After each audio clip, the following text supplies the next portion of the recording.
Moi, de formation, je suis designer graphiste.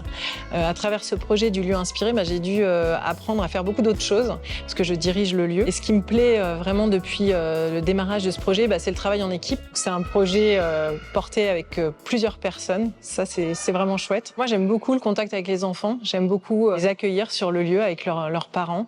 J'aime bien quand je les vois s'investir dans une des propositions qu'on fait. Et puis, si je sens que c'est nécessaire, je vais à leur rencontre.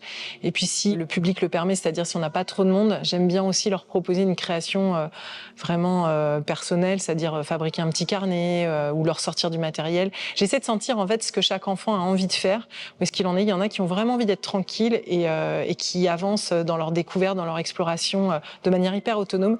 Il y en a d'autres qui ont besoin parfois d'un petit coup de pouce, qu'on leur propose du matériel, qu'on leur sorte d'autres formats de feuilles, d'autres couleurs. Et ça, j'aime bien être attentive à ça et essayer de trouver le petit truc qui va faire que l'enfant, tout à coup, il a les yeux qui brillent. Et surtout quand il repart, qu'il demande à ses parents de revenir. Et ça se sent et ça se voit très vite si les parents et les enfants qui sont venus ont passé ou pas un bon moment. En général, c'est le cas, donc on est plutôt content. Une fierté et puis une satisfaction à chaque fois qu'on ouvre le lieu qui est présente et qui permet de nourrir le moteur et de nous redonner de l'énergie. Donc ça, ouais, j'aime vraiment.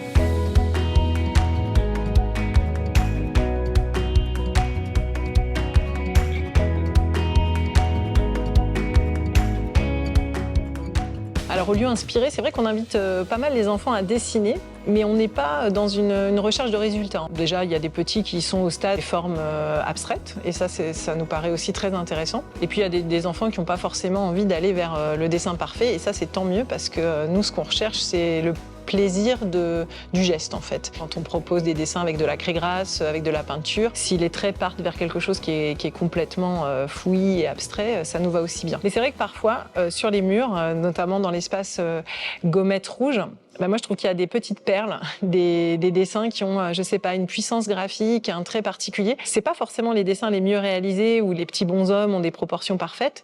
C'est plutôt pour moi l'énergie qu'il y a dans le trait. Et ça, j'avoue, je les collectionne, je les garde, je les photographie, peut-être plus tard pour en faire un projet d'édition.